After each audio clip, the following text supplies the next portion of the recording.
Al-Fatihah. A'udzubillahi minasyaitonirrajim. Bismillahirrahmanirrahim.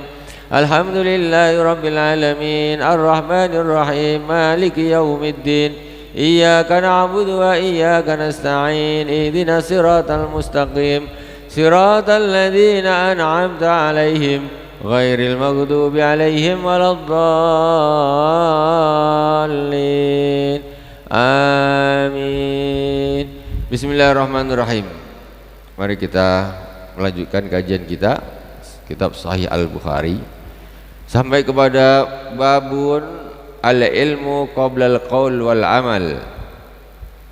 Ilmu itu sebelum berbicara dan beramal. Sebelum orang berbicara itu harus tahu ilmunya dulu. Sebelum orang beramal itu tahu harus ilmunya dulu. Ilmu duluan baru amal, bukan amal dulu baru ilmu. Banyak orang yang amalnya dulu, ilmunya tak ada, makanya amalnya tidak akan diterima oleh Allah Subhanahu wa taala. Walaupun kadang-kadang kelihatannya banyak amalnya, ternyata ilmunya tak ada. Mestinya al ilmu qabla al qaul wal amal. Ilmu itu sebelum berbicara, sebelum beramal. Kadang ngomong duluan, ilmunya belum ada tapi dah ngomong. Sama juga seperti itu. Kita sampai kepada hadis Rasulullah SAW. Kemarin panjang, hadisnya belum selesai. Bismillahirrahmanirrahim. Kita ulang sedikit. Babun al-ilmu qabla al-qaul wal amal. Liqaulillahi ta'ala fa'lam annahu la ilaha illallah. Ketahuilah bahwa sesungguhnya tidak ada Tuhan selain Allah. Pertama kita disuruh ini ketahuilah. Jadi ilmu dulu. Annahu la ilaha illallah. Serta itu baru qaul, baru amal. Fabada'a bil ilm. Allah Subhanahu wa taala memulai dengan ilmu, yaitu fa'lam, ilmu. Wa annal ulama hum warasatul anbiya wa rasul ilma man akhadahu ahdan bihadzin wa akhadha bihadzin wafirin. Man akhadahu akhadha bihadzin wafirin. Sesungguhnya ulama itu adalah ahli warisnya para nabi. Mereka mewarisi ilmu. Man akhadahu akhadha bihadzin wafirin. Barang siapa yang mengambil ilmu, maka sungguh dia mengambil bagian yang sempurna. Warisan Nabi, warisan Fir'aun berebut, warisan Qarun berebut, warisan Nabi tak mau. Suruh belajar tak nak, malas. Belajar agama tak mau. Itu warisan Nabi. Nih warisan Nabi nih. Ini warisan Nabi. Kitab Sahih Bukhari ini warisan Nabi. Bukan warisannya Qarun, Fir'aun, bukan. Tapi zamannya zaman kapitalis sekarang, globalisasi kapitalis, milenium, apa tak tahulah. Sekarang ini semua dihitung pakai duit. Tujuan di dunia ini mau apa-apa ujung-ujungnya duit. Mau jadi apa ujung-ujungnya duit. Itu. Jadi orang-orang sekarang berebut warisannya Qarun tapi tidak mau mengambil warisannya Nabi Rasulullah SAW. Siapa para pewaris Nabi, ahli waris Nabi? Ahli waris Nabi itu para ulama. Karena Nabi ketika wafat dia meninggalkan ilmu, bagi-bagi ilmunya dengan para sahabat. Sahabat bagi kepada tabiin terus sampai hari ini. Nih jadi kitab Bukhari. Salah satunya. Siapa ndak ambil ini warisan Nabi nih? Wa man salaka tariqan yaltamisu bihi ilman sahhalallahu lahu tariqan ilal jannah. Barang siapa yang menapaki jalan di dalam menuntut ilmu, maka Allah akan mudahkan baginya jalan menuju surga. Orang kalau mau belajar menuntut ilmu agama, Allah mudahkan jalannya menuju surga. Tujuan kita ini surga, bukan kaya di dunia. Itu tujuan orang-orang yang tak percaya dengan akhirat, tak percaya dengan surga neraka. Jadi hidupnya di dunia habis mati jadi debu. Itu mereka. Kita kok nak ikut-ikut, bodoh kali. Kita beriman besok setelah mati ada hidup lagi. Mereka yang gila-gila dunia, gila pangkat, gila jabatan, tak apa yang penting dapat halal haram membat, mereka tuh tak ada imannya. Ada orang yang iman pun ikut-ikutan, imannya tipis, ikut-ikutan. Orang-orang kapitalis yang hidupnya yang ada di otaknya hanya uang, dunia. Padahal setelah dia limitnya ada habis, mati spontan dia jadi orang melarat. Orang kalau udah mati spontan jadi orang melarat, langsung mau kaya sebenarnya. Siapa sekarang? Bill Gates mati spontan dia jadi orang melarat. Mana hartanya mau dikuburkan sama dia? Kau matilah, paling kau bawa peti, kau aja bawa tuh ya. Kau bikin peti mahal-mahal pun hancur juga nanti, sama saja. Tuh padahal di dunia bukan main. Dia macam mana aku nak jadi orang terkaya di dunia, pertahankan kekayaannya. Kau mati, kau jadi orang melarat spontan, habis yang kau kerjakan di dunia ini habis-habisan. Tanda. Kita apa? Belajar supaya apa? Karena tujuan kita ini akhirat itu surga. Harus lain lah dengan orang-orang yang tidak beriman. Masa kita nak ikut-ikut dia orang pula? Wa qala jalla dzikruhu innama yakhshallaha min ibadil ulama. Sesungguhnya yang takut kepada Allah Subhanahu wa taala adalah ulama. Itu yang takut sama Allah. Karena dia tahu, alim, dia tahu. Dia tahu tentang Allah, dia tahu tentang akhirat, dia tahu tentang ilmu, rahasia-rahasia Allah. Dia tahu, makanya dia takut sama Allah. Tapi orang yang tak berilmu, tak beriman, mana takut dengan Allah? Tak takutlah. Mana takut dia? Para orang-orang zalim, berbuat zalim biasa aja. Karena dia tidak tahu, dia tidak berilmu. Tentu kalau ngomong berseberangan terus sama kita, ya berseberangan lah, backgroundnya lain. Tentu apa nama wawasannya lain. Tentu kalau berbicara, tentu yang satu ke sini, yang satu ke sini, tentu lain. Dasarnya sudah lain. Macam mana nak ketemu? Tak mungkin ketemu. Jadi yang paling banyak berkuar itulah akhirnya yang menang.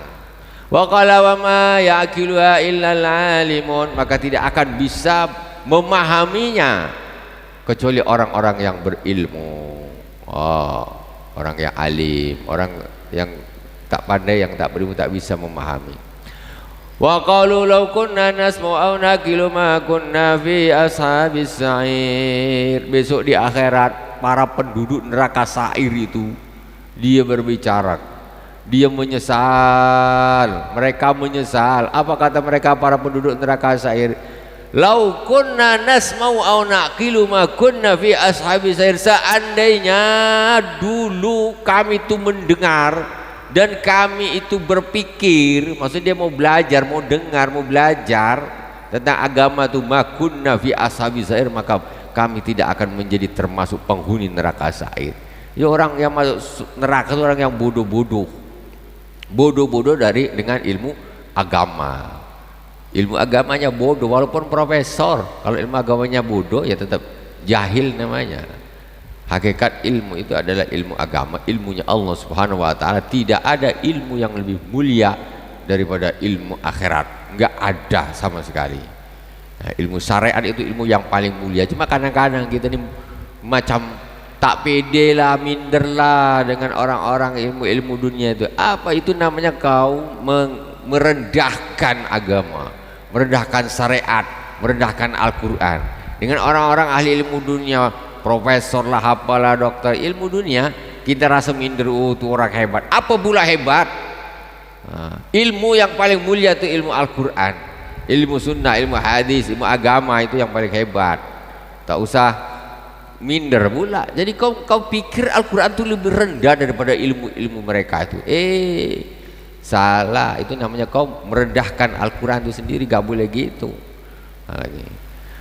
Jadi lau kunna nasma'u aw naqilu ma kunna fi ashabis sa'ir. Seandainya dulu aku mendengar dan aku berpikir, aku pandai, aku dengar, aku mau belajar, aku tak termasuk lagi penghuni neraka sa'ir. Sekarang ini kata penduduk neraka sa'ir. Besok itu akan terjadi di akhirat. Wa qala hal yastawil ladzina ya'lamuna wal ladzina la ya'lamun. Allah Subhanahu wa taala berfirman, apakah sama orang yang tahu dengan orang yang tidak tahu? Tentu tidak sama. Tentu tidak sama. Jadi ini semuanya putarannya ilmu akhirat, ya, ilmu akhirat. Kalau ilmu dunia itu gampang saja, ya. Ilmu dunia itu otodidak kita bisa. Tapi kalau ilmu akhirat kita harus ada gurunya, ada adabnya dan lain sebagainya. Wa qala Nabi sallallahu alaihi wasallam may yuridillahu bi khairan yufaqihu fid din. Rasulullah sallallahu alaihi wasallam bersabda, barang siapa yang dikehendaki baik oleh Allah Subhanahu wa taala maka Allah akan pahamkan padanya. Di dalam hadis yang lain yufaqihu fiddin, yufaqihu yaitu Allah pahamkan tentang agama, tentang fikih. Orang tuh tanda-tanda orang besok di akhirat nasibnya baik. Di dunia ini dia suka ngaji, suka taklim, itu tanda di akhirat dia nanti nasibnya dipilih sama Allah Subhanahu wa taala. Ini Nabi yang bilang nih, siapa yang dipilih Allah, dikehendaki baik oleh Allah Subhanahu wa taala maka Allah akan pahamkan padanya agama. Jadi Allah mahamkan kepada orang itu, digiring sama Allah di majlis taklim, majlis ilmu, belajar. Bentar lagi mati, belajar. Dengan dunia saja. Wa innamal ilmu bita'allum. Sesungguhnya ilmu itu dengan belajar, ya. Ilmu itu kalau nak pandai ya belajar. Nah, ini tak ada hidup ini dihabiskan untuk hal-hal yang tidak bermanfaat. Umur bertambah, ilmu tak tambah. Tiap hari gitu aja bikin sesuatu yang tidak bermanfaat. Untuk apa? Ya, padahal orang tambah ilmu derajatnya tambah tinggi di hadapan Allah Subhanahu wa taala. Di dalam sebuah hadis disebutkan Rasulullah sallallahu alaihi wasallam bersabda, orang yang paling dekat derajatnya akrabun nasi darajatan bin nabiyyin atau kama qala ahlul ilm atau al ulama. Orang yang paling dekat derajatnya dengan para nabi itu adalah ulama. Kemudian wal mujahidin, ya, ahlul jihad dan ahli jihad. Itu dua kelompok ini orang yang derajatnya paling dekat dengan Rasulullah, dengan para nabi. Kenapa? Karena mereka inilah yang mengemban tugas nabi, meneruskan tugas nabi. Ulama meneruskan menyebarkan ilmunya, ahli jihad meneruskan mempertahankan agama, ya, dari musuh-musuh Islam. Ya, harus ada ahli jihadnya, harus ada ahlul ilmnya, harus ada. Kalau cuma ahlul ilm tok, ahlul ilmu tok, semuanya ulama tok, ahli jihad tak ada. Ya, time masa terjadi peperangan habislah, tak punya tentara. Atau semuanya tentara tok, tak ada ahlul ilmu. Terus siapa yang meneruskan, yang mengajarkan umat siapa tentang agama ini? Yang bawa agama ini ulama. Kalau ulama tak ada, berhenti agama, siapa yang meneruskan? Nah, karena ketika Rasulullah SAW wafat diteruskan oleh sahabat, para ulama, ulama sahabat, turun ke tabiin, ulama tabiin turunkan ke bawah, terus tabiin ulama yang turunkan ke bawah, sampai hari ini itu jasanya para ulama yang meneruskan syariat Islam. Kalau tak sampai ke Karimun, ini ulama dah banyak pun orang bodoh masih banyak karena tidak mau belajar. Wa qala Abu Dzar, lau wada'tumul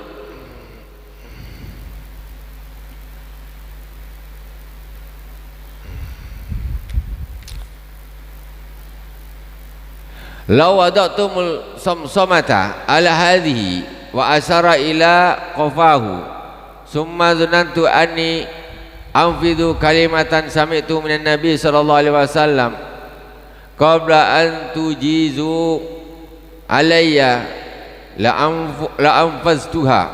Wa qala Ibnu Abbas kunu rabbaniyina ulama'a fuqaha'a wa yuqalu ar-rabbaniyun alladhina yurabbin nasa bi sigharil ilm qabla kibarih. Jadi Sayyidina Abdullah bin Abbas berkata, jadilah kalian ini rabbaniyin. Rabbaniyin, ulama, fuqaha.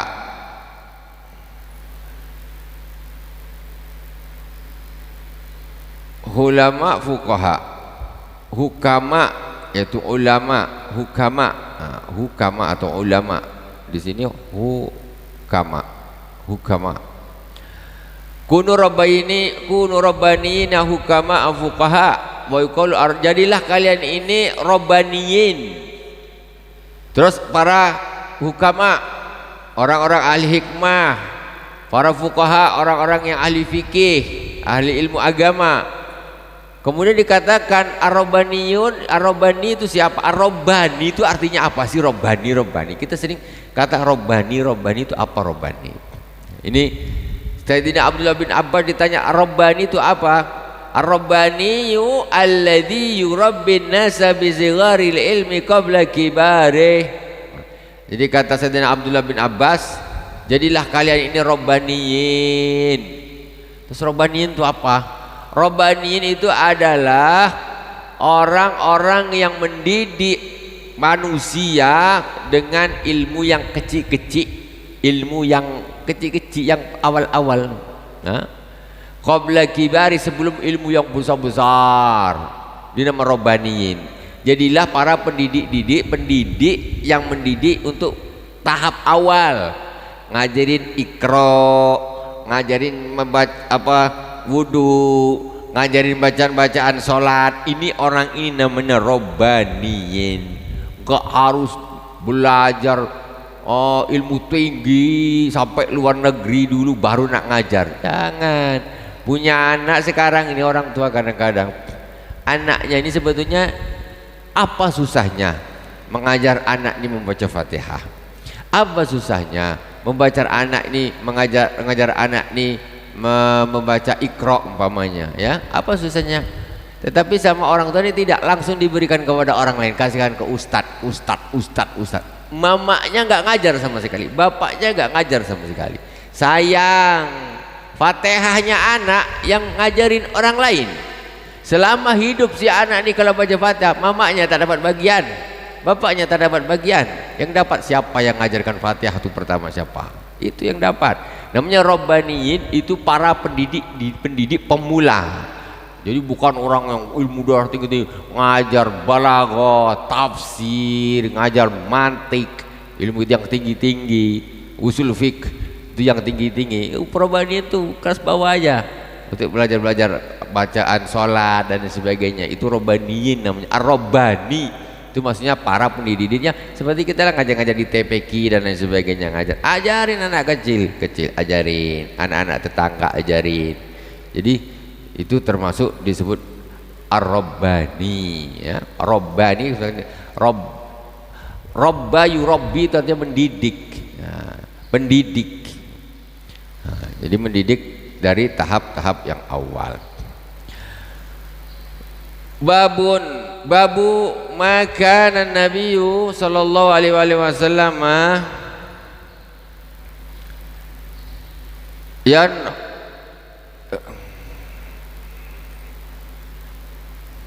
yatakhawwaluhum bil mau'izati wal ilmi kaila yanfiru. Wa bi likul hadatsana Muhammad bin Yusuf qala akhbarana Sufyan anil A'mash an Abi Wa'il an Ibnu Mas'udin qala kana Nabi sallallahu alaihi wasallam yatakhawwaluna bil mau'izati fil ayami karahatas sa'amah alaina. Wa bi likul hadatsana Muhammad bin Bashar qala hadatsana Yahya ibnu Sa'id qala hadatsana Syu'bah qala hadatsani Abu Tabbah an Anasin ani Nabi sallallahu alaihi wasallam yassiru wa la tu'assiru wa basyiru wa la tunaffiru. Ini bab menerangkan tentang menasihati pelan-pelan kepada murid. Kan ini kan babnya bab ilmu supaya mereka tidak lari, menasihati murid supaya tidak lari. Jadi Rasulullah sallallahu alaihi wasallam bersabda yassiru wala tu'assiru wa basyiru wala tunaffiru. Mudahkanlah, jangan kau susah-susahkan. Kata yassiru, mudahkan, wala tu'assiru, jangan kau bikin susah. Permudahlah, jangan kau bikin susah, kata Rasulullah nih. Hei, mudahkanlah kalian semua, wala tu'assiru, janganlah kalian nyusah-nyusahkan. Wa basyiru wala tunafiru, basyiru kasihlah kabar-kabar gembira, wala tunafiru, jangan kau bikin orang ini pergi semuanya, cabut semuanya. Kau takut-takuti. Astagfirullahalazim. Nah, itu pesan Rasulullah sallallahu alaihi wasallam. Jadi siapa yang memudahkan urusan orang lain, Allah akan mudahkan urusannya. Yassiru wala tu'assiru, basyiru wala tunafiru, kasih kabar gembira yang enak-enak, kasih kabar yang enak. Jangan kasih kabar yang bikin orang lari. Wallahu subhanahu wa ta'ala a'lam. Subhanakallahumma wa bihamdik, asyhadu an la ilaha illa anta, astaghfiruka wa atubu ilaik. Wa sallallahu ala sayyidina Muhammadin wa ala alihi wa sahbihi wa baraka wa salam. Alhamdulillahirabbil alamin. Wassalamualaikum warahmatullahi wabarakatuh.